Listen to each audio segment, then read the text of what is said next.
manera desde dónde debemos partir para poder abordar los temas del curso de Administrativo 2. Así que pregunto a los que ya están aquí anotados y están aquí dentro de mi aula virtual si hay algún comentario, alguna duda respecto del repaso que dimos en la semana anterior. Quiero escuchar si hay alguna cuestión que quieran ustedes preguntar o comentar. Por favor. Te escucho. Chicos. Sí, Luis, Daniel, adelante, Luis, por favor. Sí, maestra, gracias. Respecto a las etapas del procedimiento administrativo, sí. Tenemos 3, que es inicio o apertura, sí. tramitación o instrucción, sí. y en mis notas me faltó colocar la tercera, profesora. La tercera es la fase, Luis, resolutiva, es la fase resolutiva. De hecho, si usted revisa la Ley Federal de Procedimiento Administrativo, pues automáticamente utiliza la resolución, es decir, con la resolución se refiere la ley o el legislador a la parte en la cual ya la autoridad fundó y motivó el acto administrativo, y ese acto es a quien se le llama técnicamente la resolución. Entonces, la resolución es cuando ya se debe por escrito fundar y motivar el acto administrativo. Y recuerden que el acto administrativo, Luis Daniel, pues a la mayoría de los autores de derecho administrativo lo definen como la manifestación unilateral de la voluntad de una autoridad administrativa con la intención de que se produzcan las consecuencias de derecho, consecuencias jurídicas, como es crear un derecho, modificar un derecho, transmitir un derecho o extinguir un derecho. Entonces, ese es el acto administrativo. Entonces, por eso, vamos, ¿alguna otra duda, Luis Daniel, o cualquiera de los que están aquí como mis alumnos presentes virtualmente, tienen dudas o preguntas? No sé si contesté, Luis Daniel, la pregunta que me formuló. Sí, maestra, muchas gracias. Muy amable. Areli, Jacqueline, por favor, adelante. Areli, Jacqueline, por favor. Arely. Buenos días, profesora. Buen día, jovencita. Yo tengo una pequeña duda, tal vez sea un poco burda, pero recalcando lo que vimos el viernes respecto a la definición del acto administrativo, ya ve que dijo que es una declaración unilateral de la voluntad. Sí. ¿Aquí puede entrar el supuesto de los contratos de adhesión? Bueno, el contrato de adhesión normalmente es cuando tenemos nosotros de parte de la administración pública definitivamente la situación de que hay servicios como la Comisión Federal de Electricidad, que es un organismo paraestatal, que presta un servicio a particulares, ¿verdad? El servicio de energía eléctrica. Entonces, automáticamente, un contrato de adhesión es cuando una de las partes se adhiere, ¿no?, a las cláusulas que ya previamente establece, precisamente en este caso, en el ejemplo de la Comisión Federal de Electricidad, es la paraestatal la que marca las cláusulas bajo las cuales se va a prestar el servicio. Y el particular, sea persona física o moral, ¿verdad?, que es el usuario de ese servicio, es el que se va a adherir a esas cláusulas. No le queda más que simplemente acatar lo que ya automáticamente establece la paraestatal. Pero recuerde, Areli, definitivamente, López, recuerde que una cosa, cuando ya se habla de un contrato, es porque intervienen obviamente dos partes. No obstante de que yo, usuario, me adhiero automáticamente a la voluntad de la paraestatal, también tengo derechos a exigir un servicio eficiente, oportuno, ¿verdad? E incluso hacer algún tipo de queja si esa paraestatal no me está prestando el servicio o me está cobrando de más. Entonces, cuando hablamos ya de la palabra contrato, ya estamos hablando, obviamente, de la intervención de dos voluntades. Y en el cambio, en el acto administrativo, únicamente, Areli, estamos hablando de que la autoridad hace prevalecer su voluntad por encima totalmente del particular. Es decir, no interviene automáticamente el particular, ¿sí? No solamente es la expresión de voluntad de la autoridad administrativa. en los ejemplos que yo puse en clase, en las clases de la semana anterior, fue cuando usted particular, Arely, acude ante una dependencia federal o estatal a solicitar una licencia, un permiso, una autorización, una concesión, etcétera, usted está pidiendo algo, pero esa petición que usted hace automáticamente no, usted la solicita, pero la autoridad va a determinar si efectivamente lo que usted le pide procede o no procede, ¿sí? Y si dice que procede, bueno, funda y motiva. Y si dice no procede, funda y motiva. Entonces ahí nada más, Arely, estamos hablando que la autoridad está manifestando unilateralmente su voluntad sin que se le tome el parecer a usted. Ay, voy a acordar contigo. No, lo está ordenando la autoridad siempre y cuando lo que usted esté pidiendo realmente esté basado en la ley.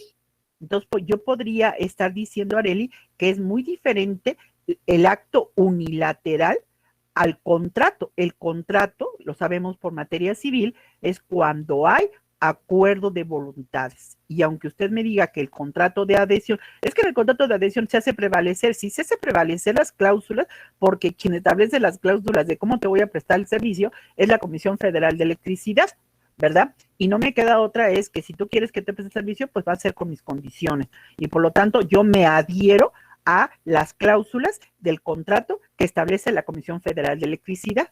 Sin embargo, a pesar de que hay una adhesión a las, podríamos decir, a las cláusulas impuestas por la Comisión Federal de Electricidad, no obstante, yo como particular, si tu comisión no me prestas el servicio, puedo ingresar mi queja, por ejemplo, a otro organismo descentralizado, como sería la Profeco, la Procuraduría Federal del Consumidor, porque aunque seas paraestatal, me estás prestando un servicio y por lo tanto, tú no me estás cumpliendo. Y por ese sentido, yo lo que puedo hacer como particular es que hay un incumplimiento de la obligación y ese incumplimiento de la obligación la puedo hacer valer a través precisamente de este organismo descentralizado que se encarga de dirimir, ¿verdad?, controversias entre, en este caso, quien provee del servicio, energía eléctrica, y el particular o usuario que está obviamente a quien se le está prestando el servicio. Entonces, yo dejaría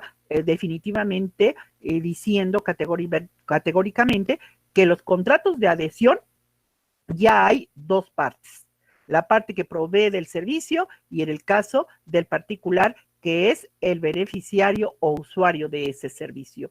Y en el caso del acto administrativo, no, porque ahí yo le pido a la autoridad algo y la autoridad va a determinar por sí sola, ¿sí? No va a acordar contigo, no va a decir, a ver, vente y aquí en lo oscurito tú me vas a pagar y vamos a acordar si va a proceder sí o no lo tuyo. No. Ahí la autoridad únicamente, lo único que analiza es tu petición, revisa la ley. Si esa petición que me formula el ciudadano, hay una ley que me permite que yo te pueda otorgar esa licencia, ese permiso, esa autorización, entonces determinaré que sí procede. Lo fundo y lo motivo y te digo, ahí está definitivamente mi permiso para que lo hagas, pero no se está acordando, obviamente, con el particular. No sé si lo dejo claro, Arely. Sí, profesora, ya me quedó más claro. Muchas gracias. No a ti, niña hermosa.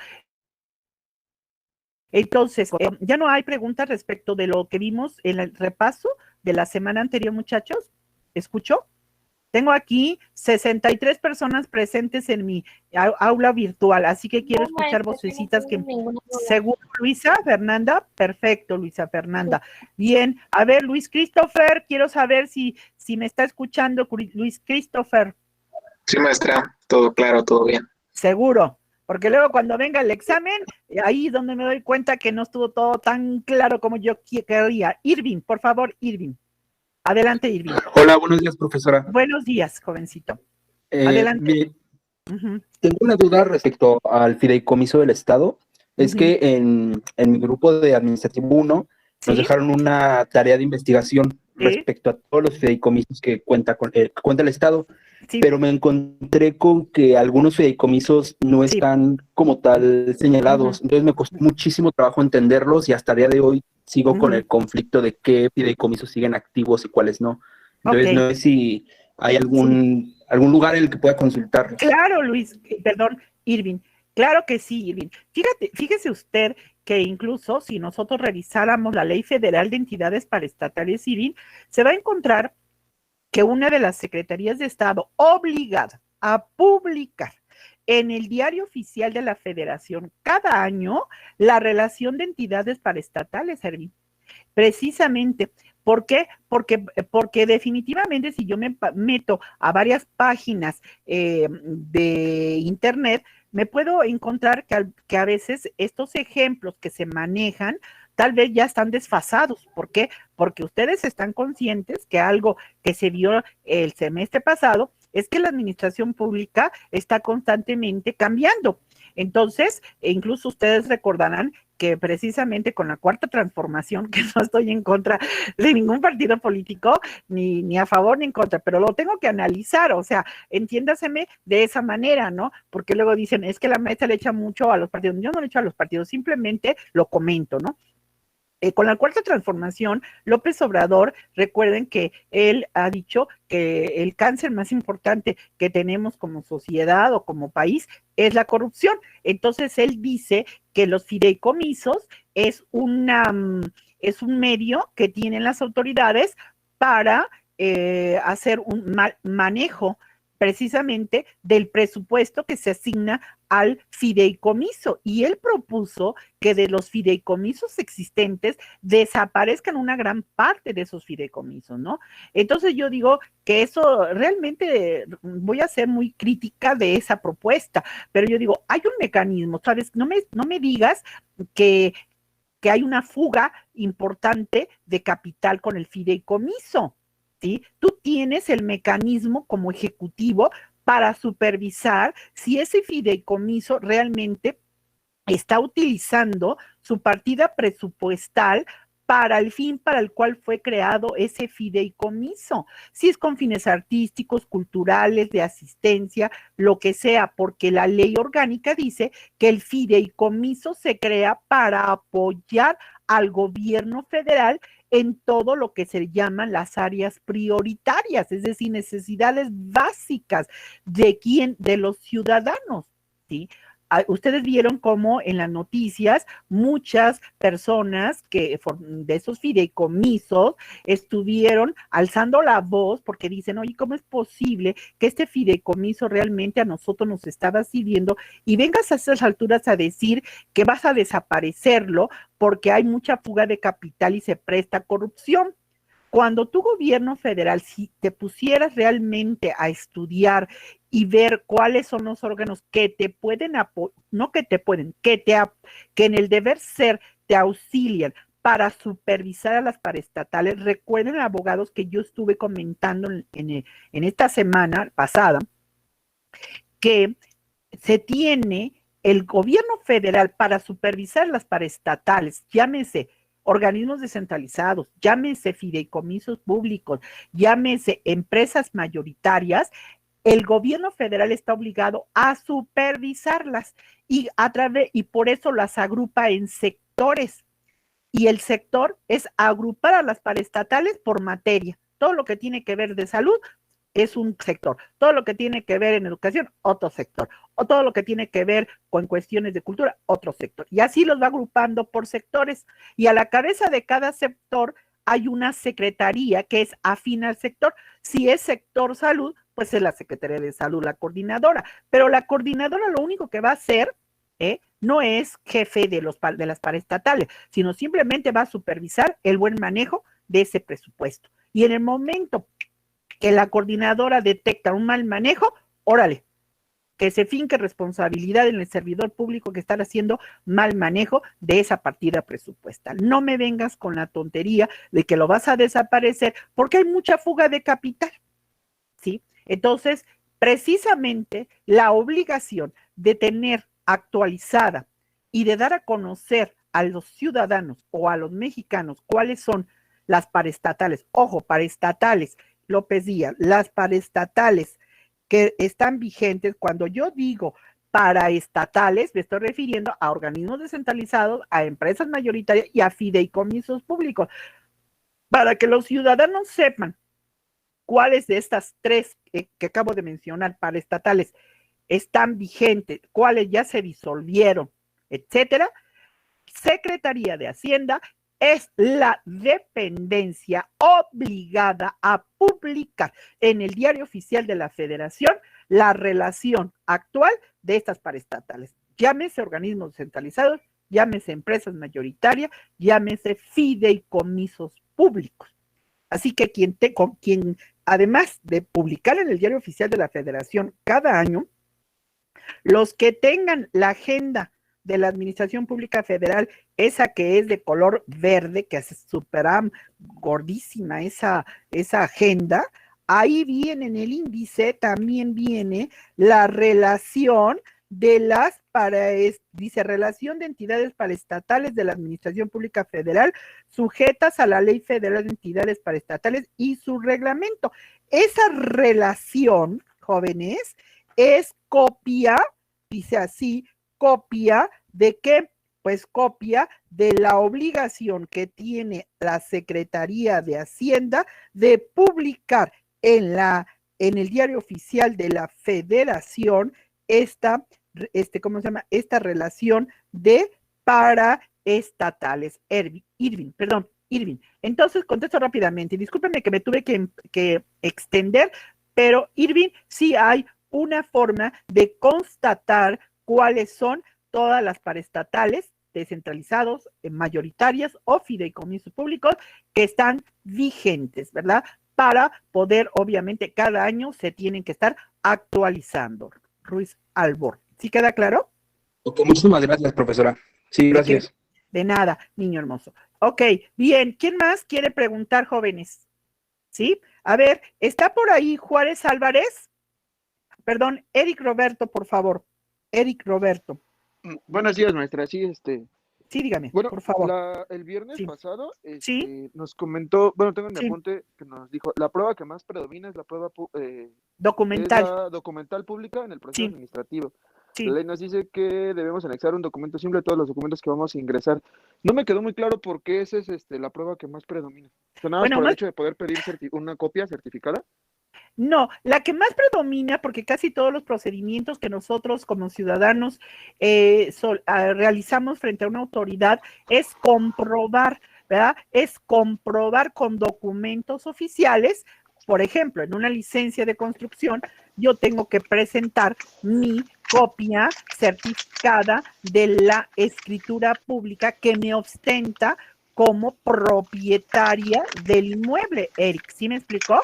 ¿Sí? No, imagínese si yo voy y solicito a la autoridad administrativa que me dé una licencia de construcción y ella no me exige la escritura, pues automáticamente podría ella estar autorizando una licencia de construcción, pero de una persona a quien no le pertenece el inmueble. Imagínense la gran responsabilidad que implica para la autoridad no solicitar o exigir la copia del documento público que te acredita como legítimo propietario. ¿Sí me estoy explicando?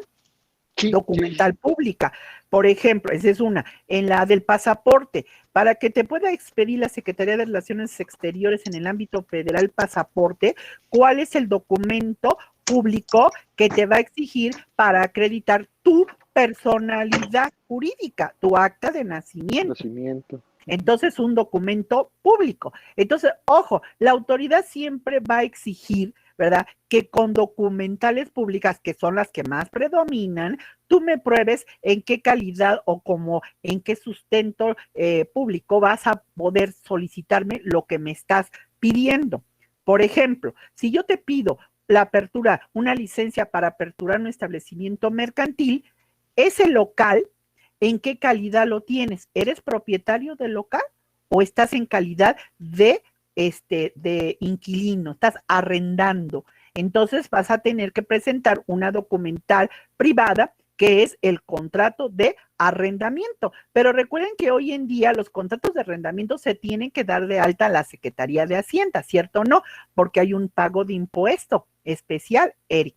Entonces, ese contrato dado de alta a Hacienda, esa es una documental pública. Entonces, por eso te digo que casi la mayor parte de los trámites que haces ante las dependencias, ya sean federales o estatales, del carácter administrativo, casi la que más predomina, más no dije que es la única, es la documental pública, precisamente porque la autoridad necesita documentos públicos que ostenten realmente la petición que tú me estás realizando. ¿Sí me expliqué, Eric? Sí, ya me quedó más claro, maestra. Muchas Ok, gracias. niño hermoso. María Cristina te había pedido el uso de la palabra y Luis Ángel. María Cristina. María Cristina, hello. Sí, buenos días, perdón, profesora, pero Buenos no días. podía prender el micrófono. Sí, gracias. Es que me surgió una duda, Ujú. es respecto al término que se le da al derecho administrativo.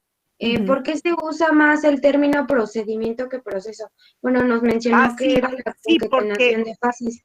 Sí, porque mire, María Cristina, normalmente, y usted recordará por sus materias de introducción al derecho, e incluso por todas las materias de teoría general del proceso, que usted ahí se ve definitivamente que una cosa es proceso que procedimiento. Desde el punto de vista del derecho, casi siempre el término que más utilizamos es proceso cuando hay ya una litis en sí entre dos o más partes. Y cuando hablamos de procedimiento, es la serie de pasos que debemos seguir para que al final obtengamos un fin u un objetivo. Entonces, en el caso del derecho administrativo, se utiliza o se debe utilizar correctamente el término procedimiento cuando tú todavía no te estás peleando con la autoridad, porque el procedimiento es cuando tú le haces la petición, ¿verdad? Cuando tú, ciudadano, vas ante la autoridad administrativa federal o local y le pides, necesito una licencia, necesito un permiso, necesito un pasaporte, quiero que me otorgues una concesión, ahí estás pidiéndole. Entonces, para pedirle, entonces la autoridad tiene que seguir una serie de pasos o etapas o fases para poder que se pueda fundar y motivar al final de esas fases su decisión, ¿verdad? Y esa decisión que al final la autoridad emite se convierte en ese acto administrativo, María Cristina. Entonces, por eso, lo correcto que las doctrinas nos dan en respecto de que en derecho administrativo, cuando surge el acto, lo que antecede al acto no es un proceso, es un procedimiento.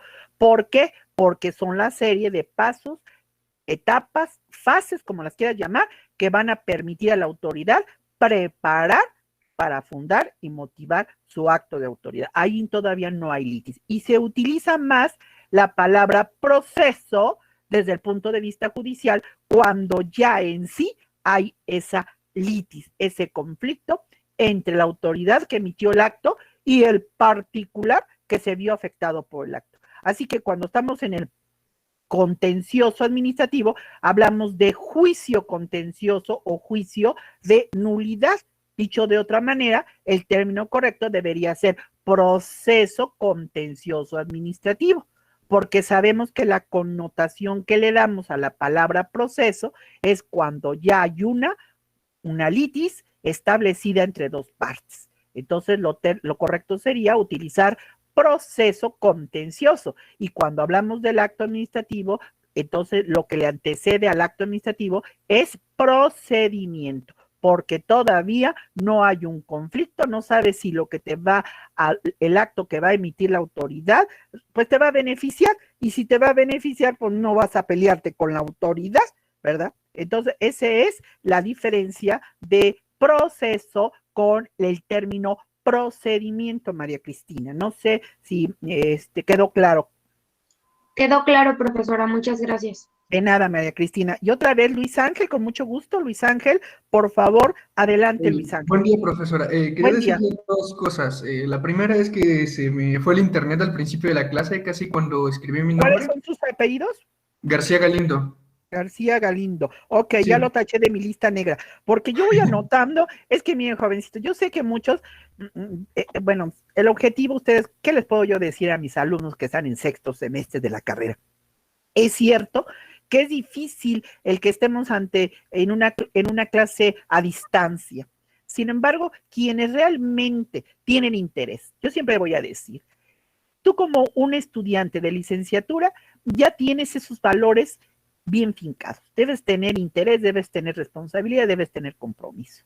Entonces, si no quieres estar en la clase, pues Rodríguez Palacios, pues y finalmente, de alguna manera, pues está es Eric Roberto Rodríguez Palacios. Te pongo tu asistencia, Eric. Entonces yo digo, simplemente, muchachos, yo voy anotando definitivamente aquellas personas que, pues que se anotan y se salen. Yo sé que ahorita también el problema es el internet. Bueno, pues entonces Sí. al final de la clase voy a nombrar estas personas que voy anotando y si están presentes, los voy quitando de mi lista negra, como yo les digo, pero no es el afán más que a decirles, muchachos, son adultos, son responsables, son comprometidos. Entiendo que ahorita con todos, que todos utilizamos internet, siempre se va al internet. Yo me peleé el semestre pasado y los que estuvieron conmigo el semestre pasado con Telmex, porque pues óyeme, ¿cómo me pusiste el internet inalámbricamente? Y yo decía, pues no, pónmelo alámbricamente, porque es la manera en que menos se me va la señal. Pero tuve que hacer todo un show, pero pues como buena, fui, Telmex, me estás prestando un servicio, ¿sí? Si no, me voy como cliente. Ok, ya agregué, está compañero Luis Ángel, ya lo platicamos, Luis Ángel. Luis Daniel, por favor, rapidito, por favor, Luis Daniel. Y maestra, solo era la misma situación, como por un Sí. momento se fue la luz y no sé si Ok. lo tenía por ahí. ¿Cuáles son tus apellidos, Luis Daniel? Ruiz Albor. Ruiz Albor. Ok, perfecto, ya estamos. Gracias. Bien, vamos entonces, si no hay dudas sobre lo que vimos, el repaso de la clase de la semana anterior, vamos a iniciar hoy con el régimen patrimonial del Estado. Eric Roberto, ¿está volviendo a alzar la mano porque tiene su manita alzada virtual? ¿No? Ay, no, perdón. Ah, ya bueno, la quité, ok, perdón. es que como estoy muy pendiente de las manitas, porque luego no me lo crean, sí, de verdad, luego me paso, me voy yo en mi explicación y se me olvida estar checando las manitas. Por favor, bueno, a ver, ¿quién me puede, de los presentes, yo les dejé investigar desde la semana pasada 4 puntos muy importantes. Uno, hablar, Pablo Antonio, adelante Pablo. No, ahorita que haga la pregunta, profesora, porque okay. sí, ya. O sea, ya. Entonces, formulamos cuatro cuestionamientos que ustedes tenían que investigar. Uno, ¿qué es patrimonio desde el punto de vista del derecho civil?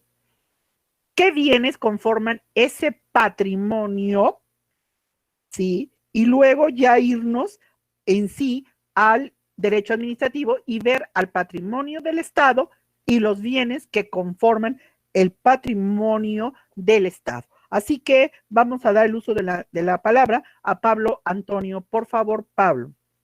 Bueno, dejó que investigáramos 3 conceptos de patrimonio, ¿verdad? Entonces, sí, bueno, sí.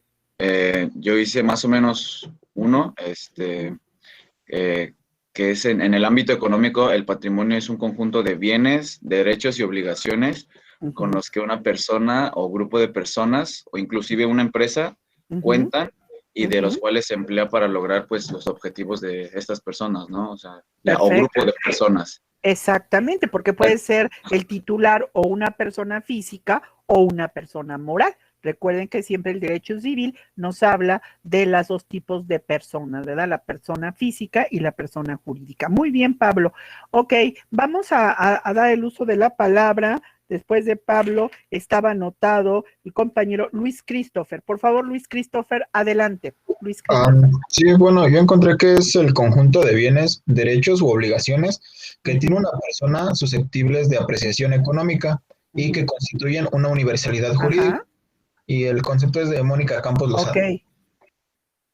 Ok, aquí es interesante, Luis Christopher, de la definición que usted nos da complementando a lo que decía hace un momento Pablo Antonio, que es ese conjunto de bienes, ¿verdad? Derechos y obligaciones, ¿verdad? Del cual es titular una persona física o moral, pero algo más importante, dice que tienen que ser apreciables, ¿verdad? Pecuniariamente, es decir, que tienen un valor. Es interesante ir viendo cómo los diferentes autores nos van aportando más elementos. A veces nosotros yo considero que las definiciones deben ser tomadas y las debemos comparar. Y después de comparar las diversas definiciones de los autores, podemos ir tomando, así como, digamos, palabras de los diferentes conceptos, como piezas de un rompecabezas, y luego ya formar nuestro propio concepto. Entonces yo agregaría, aparte de que esos bienes, Anel, de que esos bienes que estamos hablando, esos derechos, esas obligaciones, ¿verdad? Del cual es titular una persona físico-moral,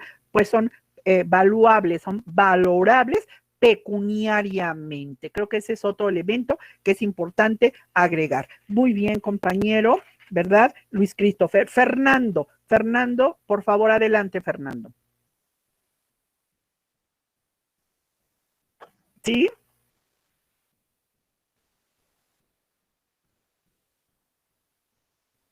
Uh-huh. Ajá. Bien. Es interesante después ir analizando estas palabras de lo que es bien, porque recuerden que ustedes en derecho civil se habla de que el bien es una cosa u objeto que satisface una necesidad. Pero además de satisfacer una necesidad, es aparte, yo me lo puedo apropiar, ¿verdad? Es una situación más bien de pertenencia. Los autores recalcan, no tanto es que el bien satisfaga, hay bienes que satisfacen una necesidad, pero no me los puedo apropiar, ¿verdad? Por ejemplo, el aire, ¿no? El aire, el oxígeno, pues es un bien que satisface una necesidad, pero no me lo puedo apropiar, entonces no forma parte de mi patrimonio. Entonces yo creo que una de las características que vamos a ver precisamente es que los bienes, pues son cosas, objetos que además de satisfacer una necesidad, yo puedo apropiármelos para que entonces esa propiedad me pertenezca y pueda yo, obviamente, ejercerla. Ok, Fernando.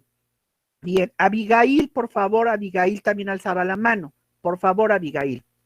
Buenos días, maestra. Yo Buenos encontré días. un concepto de Rafael Rojina Villegas respecto al patrimonio y dice que es un conjunto de obligaciones y derechos susceptibles de una valoración pecuniaria que constituye una universalidad de derechos. El patrimonio de una persona siempre estará integrado por un conjunto de bienes, de derechos y además de obligaciones y cargas y debe de ser siempre apreciable en dinero.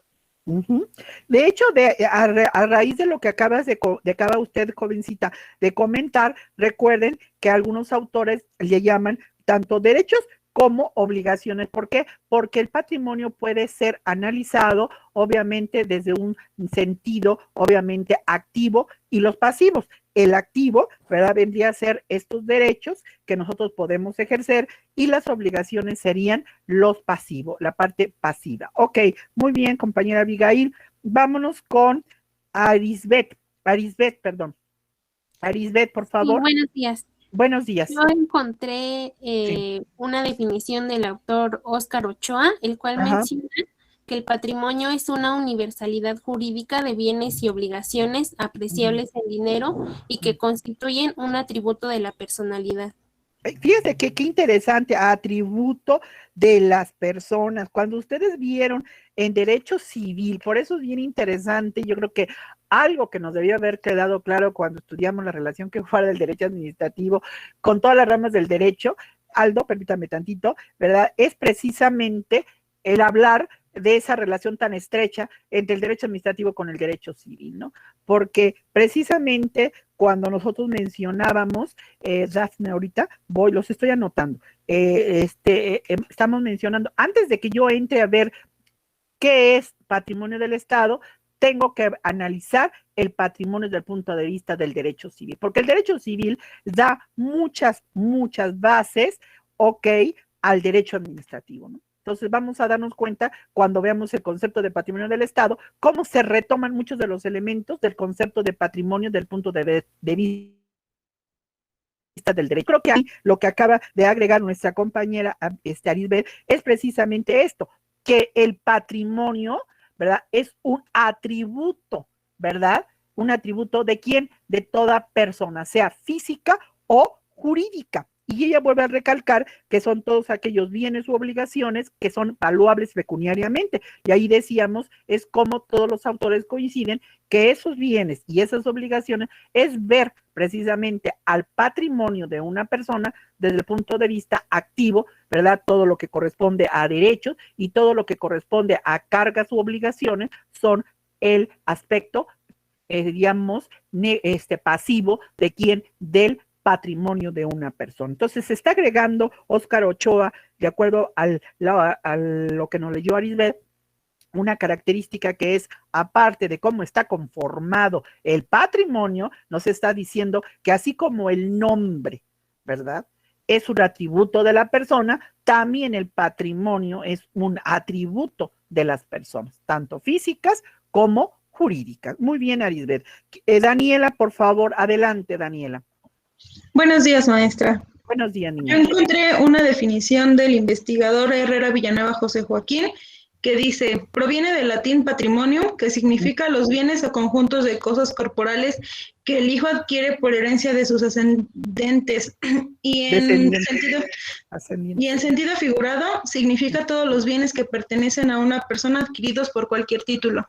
Exactamente. Aquí es interesante ver cómo este autor pues habla del origen latín, ¿verdad? De la palabra patrimonio, patris, ¿verdad? Patris, padre, y nium, que es todo aquello acervo, ¿verdad?, de bienes que normalmente se heredaban de generaciones a generaciones, ¿verdad?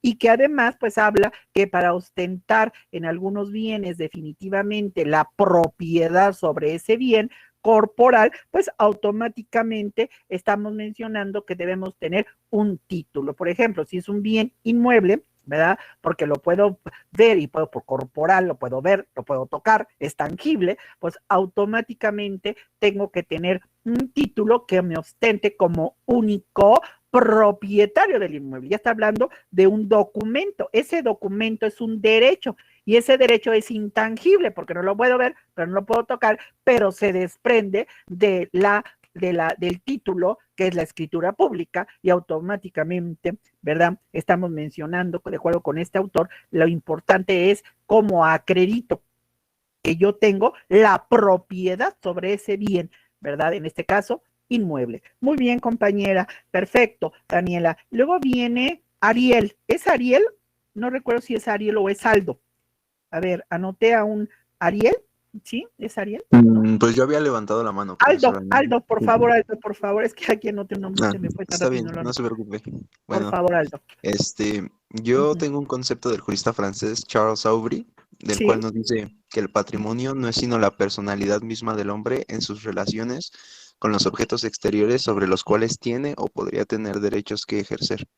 Exactamente. Entonces yo creo que es interesante también esta definición. Vemos cómo cada autor le va dando un criterio muy particular a cómo concibe al patrimonio. Yo creo que también es interesante ver cómo este autor recalca que además de ser un atributo de la persona y aparte que yo debo tener un documento que por escrito haga constar en qué calidad tengo ese bien, también es interesante decir, ese patrimonio establece, ¿verdad? El patrimonio establece la relación jurídica que se da entre la persona, el hombre, ¿verdad?, la persona física o la persona moral, ¿con quién? Con los objetos o cosas, ¿verdad?, de los cuales obviamente él tiene el mejor derecho. Es una relación jurídica. Si yo tengo una relación con mi inmueble, con mi casa, con mi terreno, pues automáticamente para demostrar esa relación que yo tengo jurídica con mi casa, con mi terreno, con mi departamento, ¿cómo lo voy a ostentar? Pues ya lo dijimos, a través de un documento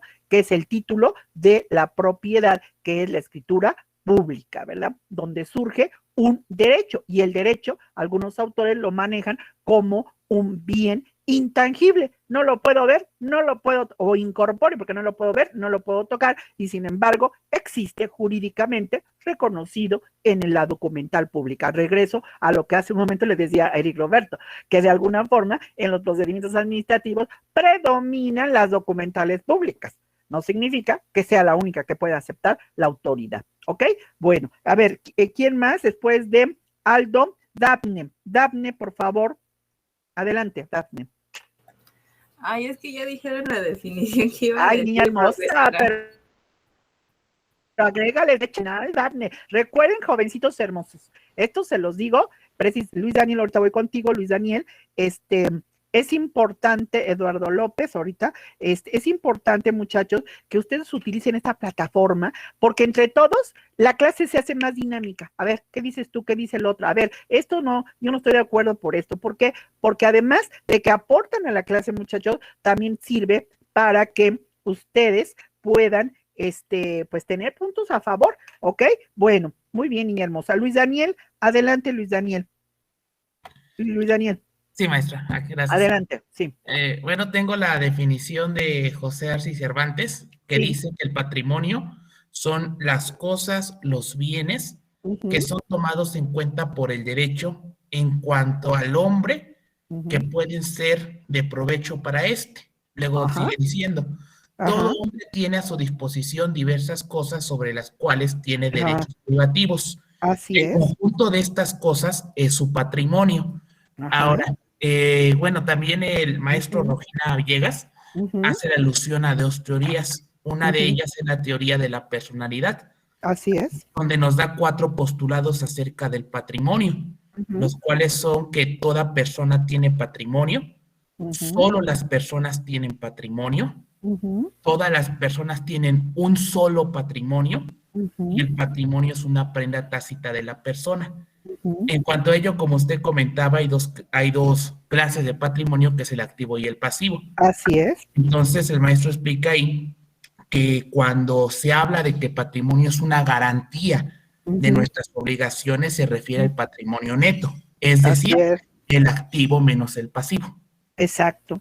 Sí, porque de alguna manera es interesante que así como tú tienes un derecho, pues todo derecho va de una obligación, de tal manera que si tú tienes un bien inmueble o una casa o un terreno, tienes el derecho a usar, gozar y disponer libremente de ese bien inmueble, pero también tienes obligaciones, tienes obligación de mantener, darle buen mantenimiento a tu inmueble. ¿Por qué? Porque eso puede causar un deterioro y también le puede causar un daño a terceros. Tienes la obligación fiscal de pagar un impuesto predial, ¿verdad?, por ostentarte como propietario legítimo de ese inmueble. Entonces, ahí estamos viendo que ese patrimonio puede ser visto desde el punto de vista positivo, que son los derechos, y el punto de vista pasivo, que son tus obligaciones, efectivamente. Y yo creo que es interesante también que dentro de lo que comentó Luis Daniel, más adelante en mis diapositivas, yo también les voy a hacer énfasis en relación a qué, en relación a que hay autores que empiezan a decir, la cosa, el término, el género son cosas. Cosas son todos aquellos objetos que de alguna manera pertenecen, ¿verdad? O dan, obviamente, tienen una utilidad, ¿sí? De alguna forma dicen que los bienes son cosas, pero no todas las cosas son bienes. Para que sea una cosa un bien, primero debe satisfacer que una necesidad. Recuerden que eso lo vieron ustedes en Derecho Civil, que el bien es todo aquello que satisface una necesidad. Pero aparte los autores civilistas agregan, no nada más es que satisfaga una necesidad. Lo más importante para que sea patrimonio de una persona física o moral, es importante que ese objeto que satisface esa necesidad sea obviamente posible de apropiármelo, de que me pueda yo ser propietario de ese bien, ¿cierto?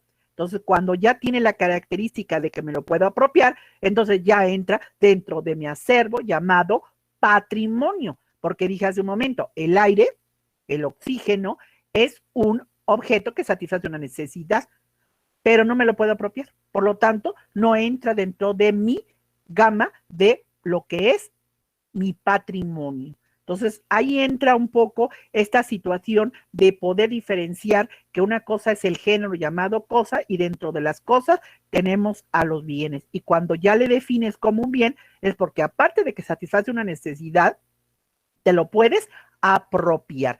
La apropiación es lo más importante para los civilistas para entender que, por lo tanto, ese ya forma parte de tu acervo patrimonial, no solamente que satisfaga necesidad, sino que te lo puedas apropiar. Y ahorita ya recalcamos lo que ustedes han venido diciendo, además debes tener un documento que establezca la relación jurídica entre ti, persona física o moral, con ese bien, para ver en qué calidad estás sustentando dicho bien, ¿sí? Entonces, importante todo esto que estamos comentando. Ok, bien, después de Luis, Daniel, Eduardo López, por favor, Eduardo. Muy buenos días, profesora. Buenos días. Yo voy a compartir una idea que yo tengo al respecto de lo que vi al respecto del patrimonio. Sí. Veía la revista mexicana de Derecho, sí, y en la que estaba el autor José Joaquín Herrera Villanueva, donde da una definición que es al patrimonio como un atributo de la personalidad. Consiste en un conjunto de bienes, derechos, deberes y obligaciones susceptibles de apreciación pecuniaria que constituye una universalidad. A mí lo que me llamó más la atención fue en la parte de una universalidad. Ahí, durante estaba investigando varios autores, me percaté cuenta que muchos de algunos autores decían que las personas en la personalidad nada más tenían un solo patrimonio. Y había otros autores que veían la posibilidad de que tuviéramos más de 2 patrimonios, 3 y de estilo. Sí, ajá. ¿Y qué más, Eduardo? Hasta ahí, eso fue lo que me llamó más la atención a mí. Más le llamó la atención. Ok, mire, yo creo que es interesante señalar que un patrimonio, normalmente, el régimen patrimonial, estamos hablando que se puede estar mencionando básicamente la situación correspondiente a que cuando hablamos de régimen patrimonial o del patrimonio, estamos echando mano, obviamente, de todos aquellos objetos que dije hace un momento satisfacen una necesidad. Por lo tanto, es interesante darnos cuenta que se puede hablar precisamente de un sentido amplio de lo que es el patrimonio, ¿no? El patrimonio puede ser, por ejemplo, es todo aquello que merece la protección por parte del sistema jurídico, ¿no? Es decir, en sentido amplio, todos los bienes que protegen, ¿verdad?, que son protegidos por el sistema jurídico, como la vida, la salud, la familia, también son parte de nuestro patrimonio, ¿verdad? Pero ya desde un punto de vista más particular, en un sentido más estricto, hablamos de patrimonio solamente de aquellos bienes que son susceptibles de ser apropiados, ¿verdad? Apropiármelos y obviamente ser apropiados por una persona física o una persona que moral. Entonces, ahorita lo que decía el compañero, decía, hay autores que hablan de una universalidad, no solamente los bienes que estamos mencionando, materiales corpóreos, incorpóreos, tangibles o intangibles, etcétera, pueden formar parte del patrimonio. También la vida, la salud, también es un bien, ¿verdad? La salud y la vida es un bien que obviamente también formaría parte, ¿verdad? Y es protegido por el sistema jurídico, ¿sí? Sin embargo, nosotros nos estamos refiriendo única y exclusivamente a todos aquellos objetos que además de satisfacer una necesidad, lo más importante es que, como ya lo repetí reiteradamente, pues sea posible de apropiármelo.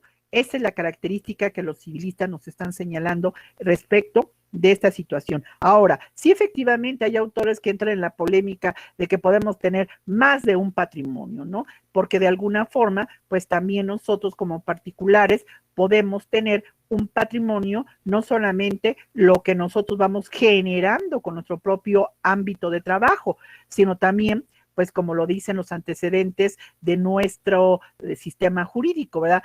Patrimonium viene de padre, de todos aquellos bienes que no son producto de mi fuerza de trabajo, sino fueron producto, obviamente, de una herencia, ¿no?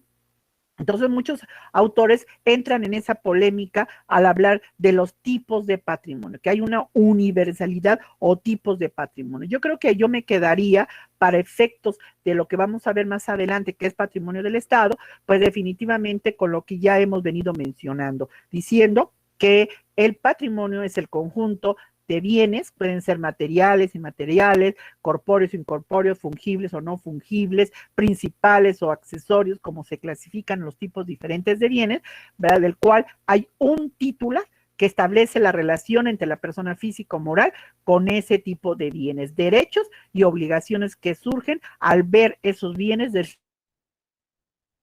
punto de vista, que pasivo, definitivamente. Yo creo que esto es para nosotros lo más importante que estaríamos rescatando en las definiciones que hemos venido ustedes comentando en esta clase. Vamos con la compañera, perdón, aquí tengo, perdón, se me fue. A ver, ¿quién es más? Daniel, ¿ya participó Daniel? No, maestra. A ver, sí, adelante, Daniel, por favor, gracias. Gracias. Yo encontré de los maestros Marcel Plainol y Jorge Ripert la definición de conjunto de bienes y obligaciones pertenecientes a una persona, estimables en dinero, y si se quiere expresar su valor en una cifra, es necesario sustraer el pasivo del activo. Ok, perfecto. Misael, por favor, Misael,